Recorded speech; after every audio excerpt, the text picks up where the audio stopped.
Je me trouve présentement à la ferme Sainte-Victoire, à Sainte-Victoire de Sorel, en compagnie du copropriétaire Renaud Péloquin. Bonjour Renaud. Bonjour. Vous venez de recevoir un prix. Expliquez-nous, c'est quoi ce prix-là que vous avez reçu? Oui, on a reçu le prix Agro-environnement de Desjardins en association avec l'UPA de la Montérégie. Le prix consiste à féliciter les gens qui sont en avant-garde dans tout ce qui est agro-environnement, donc les bandes riveraines, tous les projets là, entourant ce type de choses. Donc, nous autres, on l'a gagné parce qu'on a beaucoup investi depuis 3 ans dans les bandes riveraines, on dit améliorées. On ne fait pas juste respecter la réglementation, on élargit les bandes et on ajoute des arbustes, des plantes pour les pollinisateurs, pour les abeilles puis les bourdons. Puis là, jusqu'à cette année, on est rendu à 6,5 km de bandes riveraines. On a quasiment couvert tous les cours d'eau verbalisés. Puis pour les auditeurs, qu'est-ce que vous produisez et qu'est-ce que ça fait justement ce souci-là environnemental sur votre production?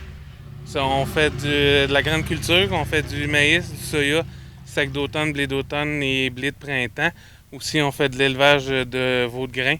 Le souci là, pour l'environnement, c'est surtout pour comme dit, on est la 8e génération sur la ferme. On pense déjà à la 9e génération. Puis là, de plus en plus qu'on entend que les effets du changement climatique, puis tout ça, bien, on a pensé, puis avec l'aide de l'UPA et de la région, à commencer déjà à investir là-dessus pour nos enfants. Parlant d'investissement, vous nous montrez votre dernier joujou là, qui Oui. vient tout juste d'arriver sur la ferme cette semaine, cette belle machine-là. Oui, c'est ça. On est un producteur conventionnel, on n'est pas en bio, mais j'ai acheté une machine que les producteurs bio utilisent. C'est un sarcleur pour faire du désherbage mécanique. On veut essayer de réduire nos empreintes là, de pesticides. Qu'on commence tranquillement là, à acheter des nouvelles machines. Aussi, en même temps, on peut semer nos engrais verts en intercalaire pour améliorer le sol. Fait que résultat, le sol va être plus vert, Oui, moins de pesticides. oui. Puis, un jour, vous le voyez, vous l'entrevoyez que la société québécoise, un jour, on va y arriver à des productions sans pesticides? On va voir. On espère un jour. La journée que les Québécois vont nous dire on veut plus de pesticides puis on veut s'en aller en bio, ben nous, on va être prêts. Pour le moment, on est encore en processus, mais on n'a pas fait le move. Puis Renaud, parlez-nous de l'élevage de veaux. Combien votre troupeau et qu'est-ce qui vous a incité à vous lancer dans l'élevage de veaux? Dans le veau de grain, on produit quasiment 600 veaux par année, mais en inventaire, on a 220 veaux. C'est une belle viande. On aime la viande de veau de grain. Aussi, c'est dans un processus avec mon père qui est dans le temps, quand il a vendu les vaches, il a décidé de s'en aller dans le veau de grain. C'est une production qui a été facile à démarrer puis qu'on connaissait un peu déjà les bovins par ici. Puis surtout, on est capable de les alimenter une bonne partie par nos champs à nous. C'est pour ça qu'on a fait du veau de grain. Puis ils arrivent, là, que vous allez déjà les chercher à Saint-Hyacinthe. Ils n'arrivent pas tout petits bébés, là. Vous les avez... Nous autres, on les reçoit à Sevré par la plus grande compagnie en ce moment, c'est Dailymax de Saint-Hyacinthe. C'est elle qui nous fournit les veaux.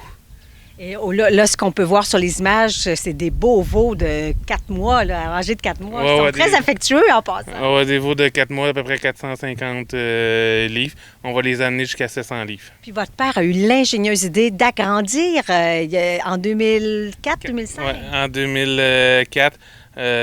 Plutôt que de réutiliser la vieille bâtisse, il a démoli la bâtisse, puis on a construit une nouvelle bâtisse qui respecte plus les normes pour les veaux. En terminant, vous êtes la 8e génération avec votre sœur Maude. Oui. C'est quoi le secret de réussite d'une entreprise familiale, de travailler ensemble dans la même direction? Est-ce que c'est un peu ça? Oui, puis la communication. C'est la clé de tout ça, c'est de la communication, puis de trouver les forces de chacun.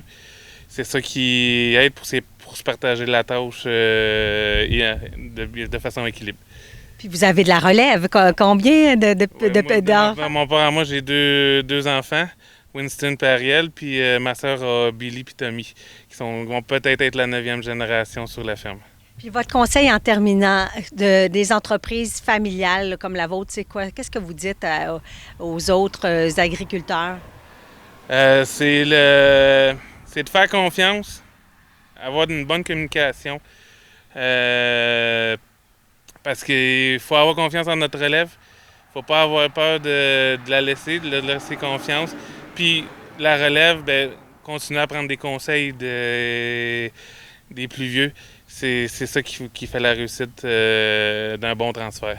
Votre père est encore là et est-ce qu'il est fier de ce que la ferme devient? Oui, oui, il est très fier de la ferme.